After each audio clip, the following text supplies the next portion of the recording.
Buenas tardes a todos, bienvenidos al Ateneo número 536. Este Ateneo forma parte de los Ateneos Bibliográficos y es un espacio de formación de la Residencia en Informática en Salud. La siguiente presentación es una iniciativa del Hospital Italiano de Buenos Aires y tiene lugar dentro de una instancia de aprendizaje en el marco del programa de Residencia en Informática en Salud. Mi nombre es Eliana Frutos, soy médica especialista en clínica médica, residente de primer año en Informática en Salud y hoy evaluaremos sobre CPOE, Computer Provider Order Entry, en estudios complementarios. Esta presentación consta de una introducción y en dos segmentos separados se evaluará la revisión bibliográfica sobre el impacto de CPOE en los estudios de laboratorio y en los estudios de imágenes, específicamente tomografía. Se realizará una conclusión sobre la revisión realizada y se brindarán detalles del próximo Ateneo. Para comenzar, es importante que recordemos que CPOE ha demostrado mejorar la calidad y seguridad del paciente y que múltiples estudios reportan estos hallazgos desde el comienzo de su aplicación. Históricamente, CPOE, junto a los sistemas de soporte en la toma de decisiones, han sido implementados en la prescripción farmacológica, demostrando la reducción de los errores médicos y de los efectos adversos, el cual se trató en el Ateneo anterior. Sin embargo, por ahí los análisis de laboratorio, junto a las solicitudes de imágenes, constituyen una proporción importante de las prescripciones que son manejadas por los hospitales. Y la verdad que esta situación llevó a preguntarnos la primera pregunta que va a guiar este Ateneo, que es, ¿cuál es el impacto de CPOE en estas áreas? Para poder evaluar un poco mejor el impacto y los beneficios que se pueden obtener aplicando CPOE junto a C10, recordemos un poco el proceso de los estudios de laboratorio. Que si bien acá detallamos de forma breve 4 pasos bastante generales, donde los últimos, como la recolección, transporte, procesamiento, análisis, informe, estuvieron siempre a cargo del servicio de laboratorio, siempre el primer paso fundamental y clave en toda esta cadena que puede desencadenar consecuencias negativas y positivas, por supuesto, estuvo a cargo de los profesionales médicos sin ningún control. Entonces, implementar CPOE junto a C10 en este paso clave nos puede brindar muchos beneficios, como se ha demostrado en la disminución de las transcripciones de errores de las órdenes médicas escritas por la ilegibilidad de determinadas letras, la reducción de todos estos procesos manuales que había con respecto a la solicitud escrita, la recepción por los servicios de laboratorio, luego pasar eso al sistema.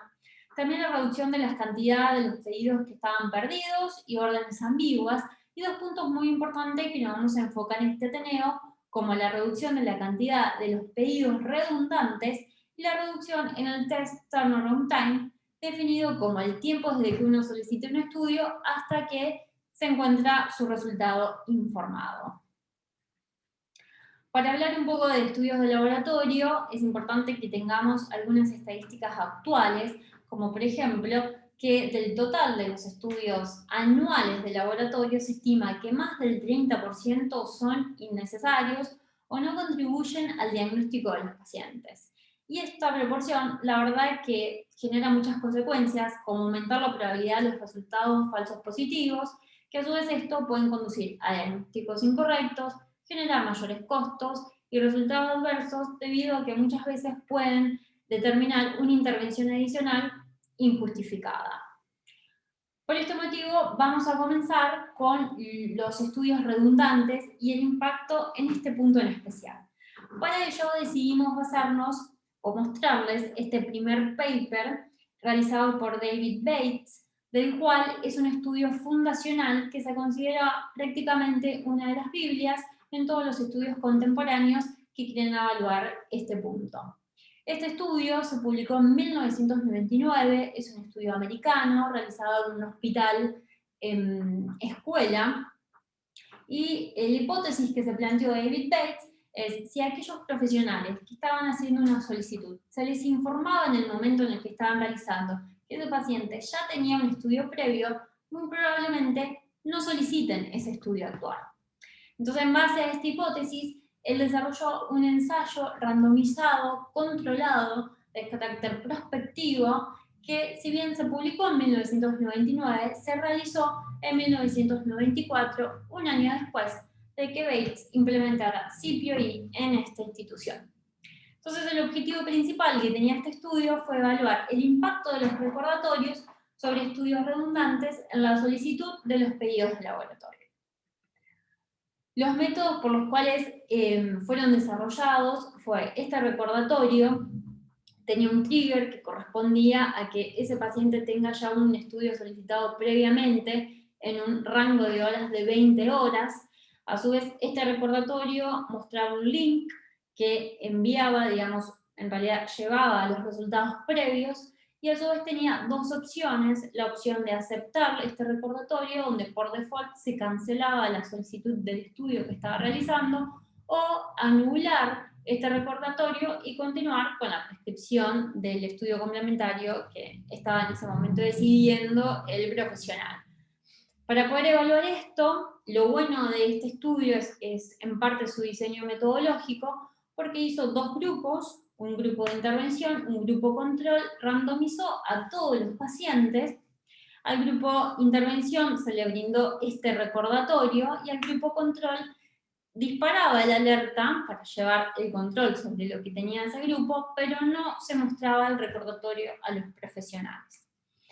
Como outcome primario tenía la proporción de los pedidos de laboratorios que fueron cancelados y la proporción de las pruebas que se realizaron cuando se dieron estos recordatorios. Y como outcome secundario evaluó la proporción de los estudios realizados antes de estos intervalos de horas específicas, también la proporción de las anulaciones de estos recordatorios que fueron justificadas, también evaluó una posible pérdida de información que después vamos a comentar más detalladamente, y los ahorros de dinero que pueden estar asociados con dar estos recordatorios redundantes. Con respecto a los resultados, primero vamos a mostrar una tabla para demostrar que ambos grupos fue bastante homogénea la randomización con respecto a la cantidad de pacientes que recibieron y a la cantidad de esos pacientes que además ya tenían algún estudio previo hecho. Y evaluando un poco más en detalle lo que son los resultados, vemos que el grupo de intervención recibió un N total de 5.700, pero 437 de estos resultados dispararon el alerta, al cual se lo mostraron a los profesionales. Un 69% aceptó este recordatorio y decidió no pedir el estudio, y un 27% decidió pedir el estudio de todos modos, justificando su acción. Esto, si lo comparamos al grupo control, que recibió 502 solicitudes que dispararon el alerta, en realidad recibió pacientes que dispararon este alerta, vemos que un 51% de todas estas solicitudes que fueron pedidas, solamente el 51% se llevaron a cabo esos estudios. Y esto la verdad que llama la atención, no sé si lo habrán notado, de este porcentaje, que en realidad es un 49%, en el cual los estudios no se pidieron, pero no se realizaron, y fue justo el grupo de aquellos profesionales en el cual no se les brindó ningún recordatorio para avisarles que ya tenía un estudio previo para que lo puedan cancelar. Entonces esto a David Bates y a todos nosotros que estamos viendo esta tabla nos planteó muchos interrogantes. Él puede explicar en su estudio que al investigar esto vio que muchos profesionales luego cancelaron los estudios sin poder más detalle o dar a conocer los motivos reales, que también hubo solicitudes que estuvieron duplicadas y por eso se cancelaron, también que el mismo laboratorio solicitaba nuevas muestras debido a muestras insuficientes, pero en realidad que un gran porcentaje de estos estudios no podía justificar el motivo por el cual se pidieron y no se hicieron. Y esto es lo bueno de este estudio, que te brinda todos los números, es muy transparente para que uno pueda evaluar desde todas las aristas de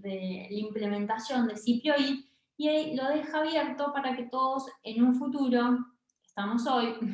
podamos aplicar, digamos, estos estudios y evaluar realmente si el impacto de CPOI en los estudios redundantes tiene significancia estadística o una evidencia fuerte. Acá tenemos otra tabla donde podemos ver todos los tipos de laboratorios, la cantidad de solicitudes, la cantidad de recordatorios que fueron rechazados y la cantidad justificada también. Otro punto importante que se evaluó David Bates es si estos recordatorios tenían alguna consecuencia o evento adverso. Entonces, para poder estimar esto, David Bates evaluó a las 72 horas nuevamente a todas esas solicitudes que habían sido canceladas y vio si alguna se volvía a repetir y si se repetía, o sea, si se habían vuelto a solicitar, si alguna tenía algún resultado anormal. De estos números podemos ver que 119 solicitudes se hicieron de nuevo dentro de esas 72 horas y que de ellas un 24% tenían en realidad un resultado que era patológico. La verdad que de todos modos de estos números tampoco podemos considerar que sean estadísticamente significativos debido a que solamente fueron 119 solicitudes y que no sabemos qué pasó con el otro porcentaje. Puede que aquellos pacientes fueran a otra institución a atenderse o a otro lugar, por lo que no podemos afirmar que de todos aquellos recordatorios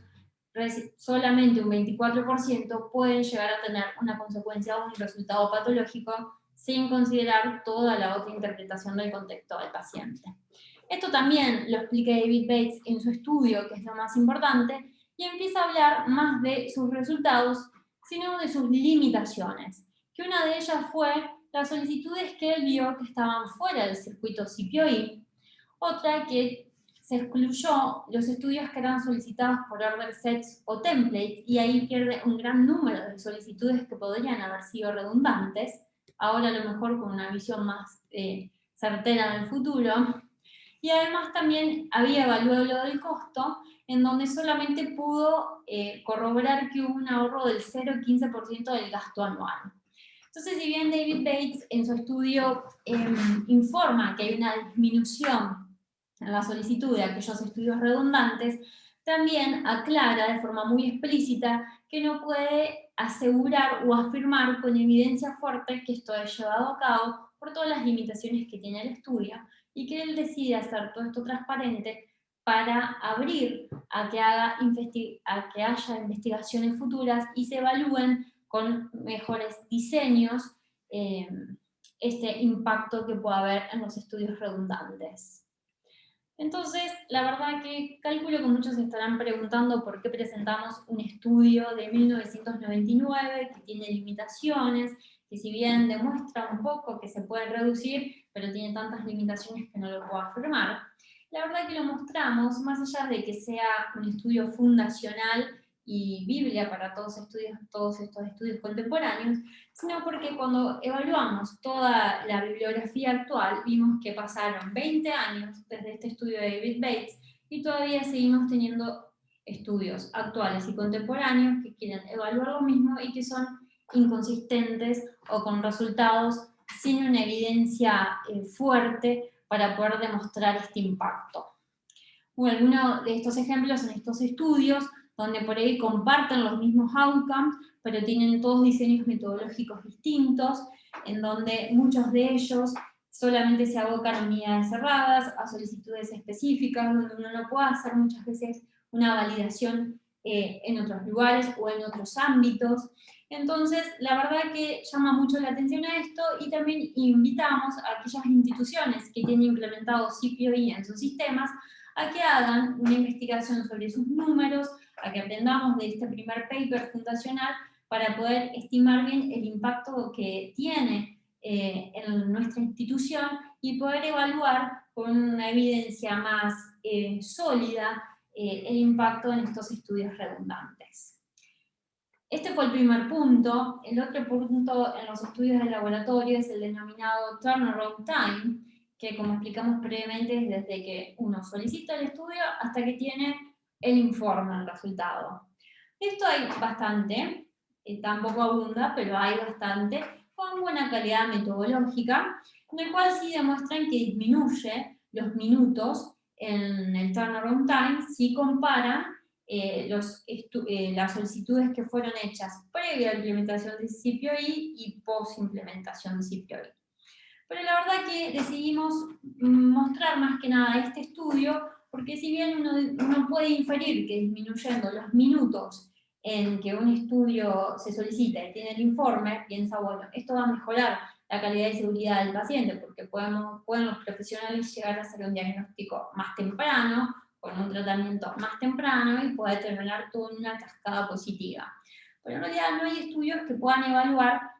esto del tiempo que realmente mejore la calidad y seguridad del paciente. Entonces este estudio se plantea esta pregunta inicial y decide hacer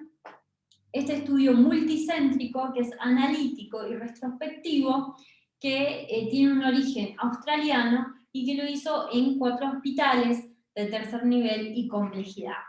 Si bien este grupo de investigadores ya había hecho previamente un estudio que evaluó el turnaround time, solamente lo había realizado en un hospital, digamos, de primer nivel, y esta vez quiso llevarlo a validarlo, a incluir hospitales, a mayores hospitales para que sea multicéntrico, y además tratar de demostrar si disminuyendo el tiempo podemos conseguir una disminución en la estadía del servicio de guardia en los pacientes. Entonces el objetivo principal, de todos modos, fue determinar si hay una asociación entre la implementación de CPOI y las reducciones en el turnaround time de los estudios solicitados.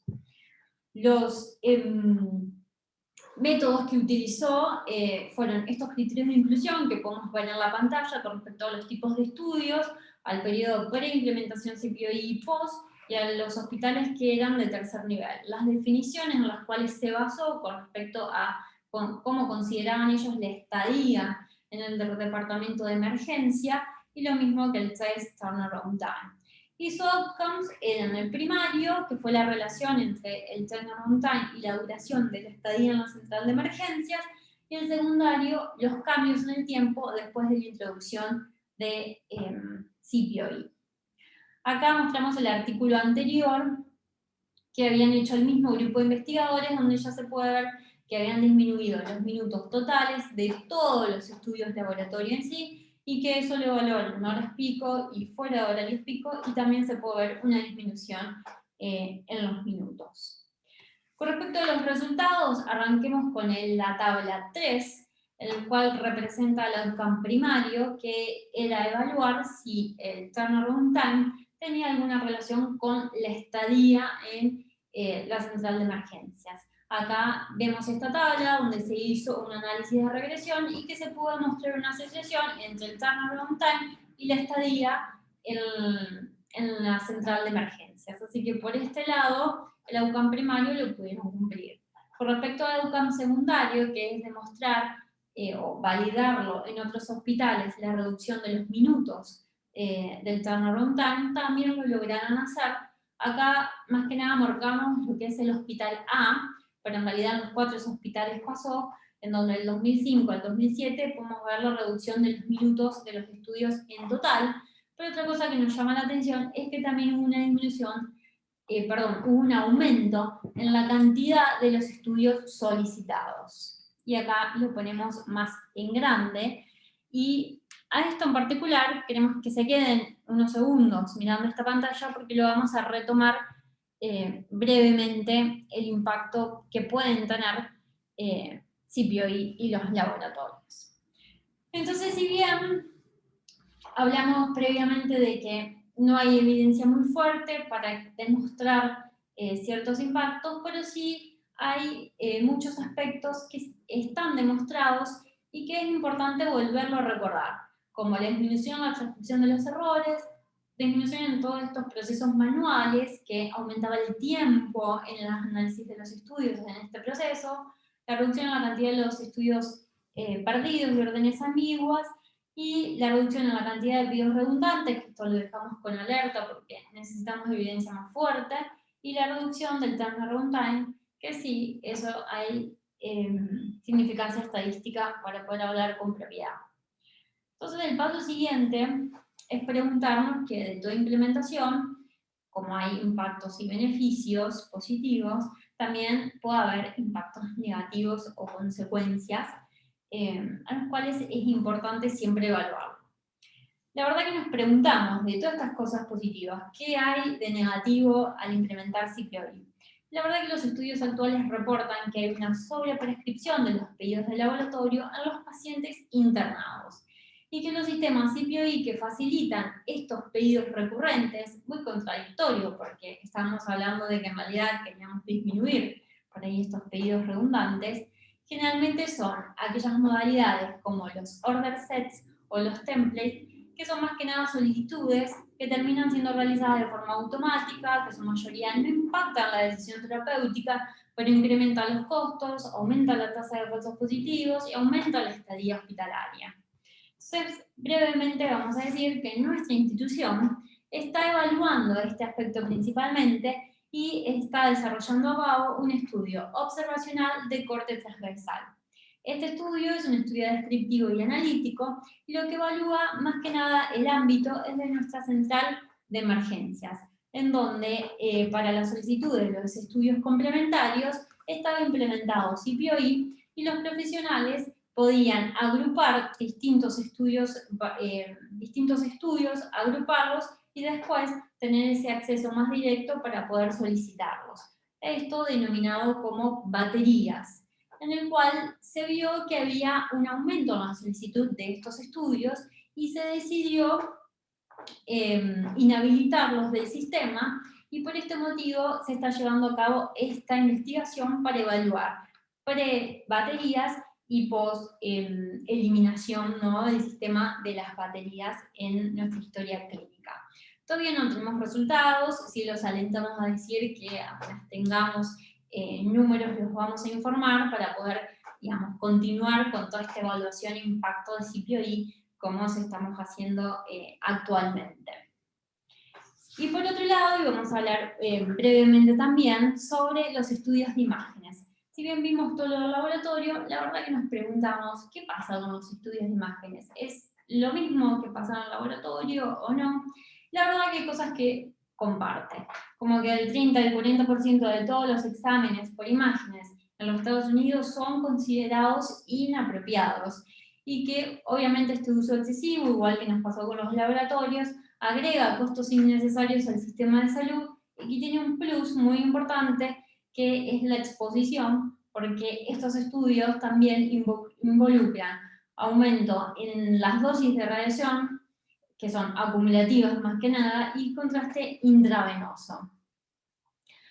Entonces, la verdad que volvemos a evaluar lo mismo y decimos, dentro de todos los estudios de imágenes que hay, radiografías, tomografías, resonancias, nos resultó como de gran interés evaluar qué impacto había de CPOI en tomografías, y el motivo por el cual lo elegimos fue porque los exámenes de tomografía computarizada son uno de los estudios que más rápido crecimiento tiene en su tasa de solicitud con respecto a los otros estudios de imágenes. Entonces, nuevamente nos encontramos de nuevo como en este punto clave de esta cadena, en donde implementando CPOI y CDS podemos lograr beneficios muy importantes, como reducir la cantidad de los estudios innecesarios, reducir los costos, mejorar la calidad y seguridad del paciente, y principalmente en este punto tratar de disminuir la dosis de radiación que tiene nuestra población.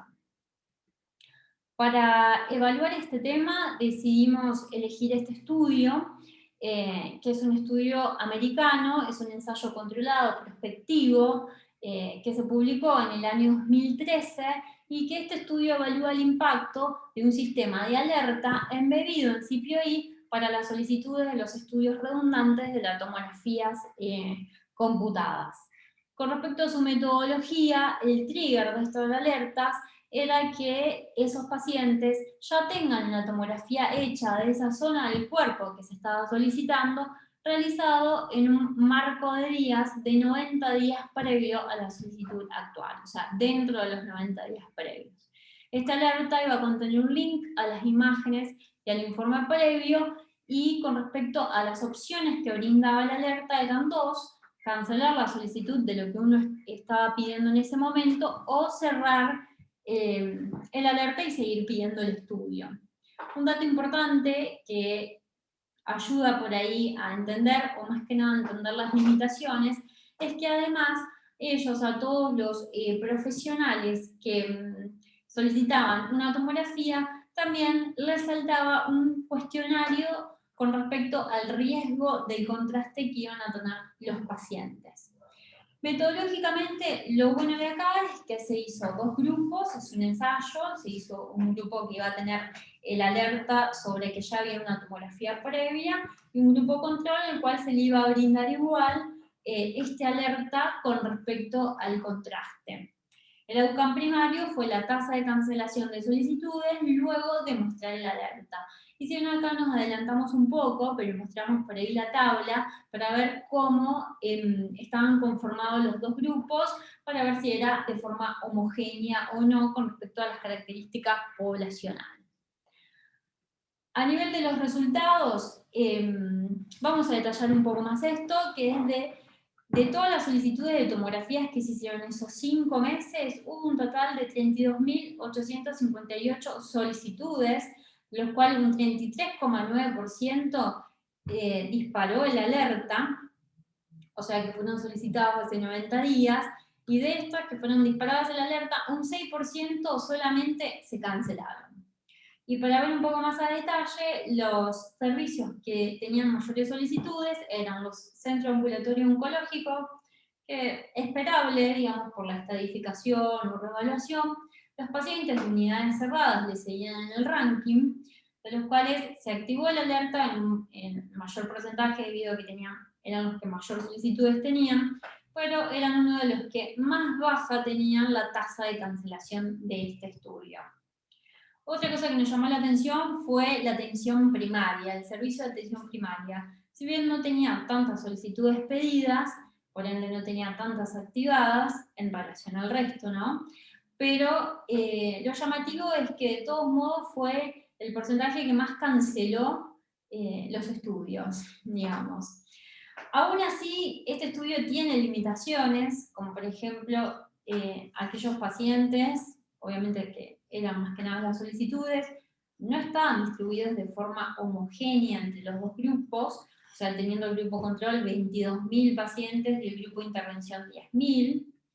Luego, como alerta de contraste con el riesgo de contraste podría llegar a ser también un factor confusor, porque no sabemos en realidad los profesionales que decidieron no hacer el estudio, no sabemos si fue porque se le mostró una alerta informándole que ya tenía el estudio previo o porque vio el riesgo de contraste y al final tenía riesgo y era más riesgo que beneficio. O sea que podría ser un factor confusor. Y también la denominación, que esto sí pasa en muchos estudios que uno lee, como definir a qué llaman redundante, o qué días previos, o qué estimación es significativa para poder catalogar un estudio como redundante. En el caso de este estudio, decidió aplicar los 90 días previos como denominador, pero sin embargo no nos aportó mayor información metodológica sobre un montón de aspectos más. Sí se basa más que nada en tratar de disminuir la dosis de radiación, es uno de sus objetivos que evalúa, y en un momento también explica que considerando que dentro de 90 días uno no debería realizarse otra tomografía por la exposición a la radiación acumulativa y las consecuencias que tiene. Entonces, la verdad que con imágenes nos terminó pasando un poco parecido con el laboratorio. Tenemos estudios que, si bien son un poco más actuales, ¿no? Como el de David Bates, pero a su vez seguimos viendo inconsistencias en los resultados, diseños metodológicos muchas veces no aplicados, y esto también nos hace pensar a que realmente necesitamos buena evidencia científica, hacer mayores estudios, que las instituciones que tienen implementados estos sistemas puedan evaluar realmente cuál es el impacto, si realmente hay estudios redundantes, si mejora la calidad o seguridad del paciente, para poder tener una mayor referencia y guiar a aquellas instituciones que desean implementar, ¿no? Estos sistemas de CPOI junto a C10 para tratar de mejorar todos estos outcomes, ¿no? Entonces, como conclusión, podemos concluir en realidad que CPOI disminuye la transcripción de errores, más que nada relacionados a la legibilidad, disminuye la cantidad de pedidos perdidos, elimina y reduce los pasos que previamente eran manuales del proceso de los estudios complementarios, que mejora el turnaround time de los estudios complementarios, pero que hay 2 puntos que los mencionamos con alerta, como la reducción en la cantidad de los estudios redundantes, consideramos que se necesita evidencia más fuerte para terminar de argumentar este punto. Y hay otro interés más, que es que CPOI podría aumentar la prescripción de estudios complementarios, así que es importante que los grupos investigadores y las instituciones también evalúen más que nada este tópico. En la conclusión final, se necesita mayor cantidad de estudios que tengan buen diseño metodológico, y algo muy importante que no mencionamos previamente es que uno de los determinantes clave de la utilidad y funcionalidad de un determinado sistema, CPOI, CDS, tanto laboratorio como imágenes, es la capacidad de este sistema que va a tener para interactuar con todas las otras partes de la historia clínica electrónica. Entonces, si bien evaluamos todos estos puntos, hay un punto muy importante que es el precio y qué impacto tienen los profesionales mostrarle el precio de los estudios que están solicitando. Hay muchas cosas interesantes, pero para esto los invitamos al próximo Ateneo, en el cual se va a abordar parte de esta temática y va a estar a cargo de Pierina Torrens, donde va a evaluar CPOI y Praxis Plans. Nos vemos el jueves que viene y muchas gracias por habernos escuchado a todos.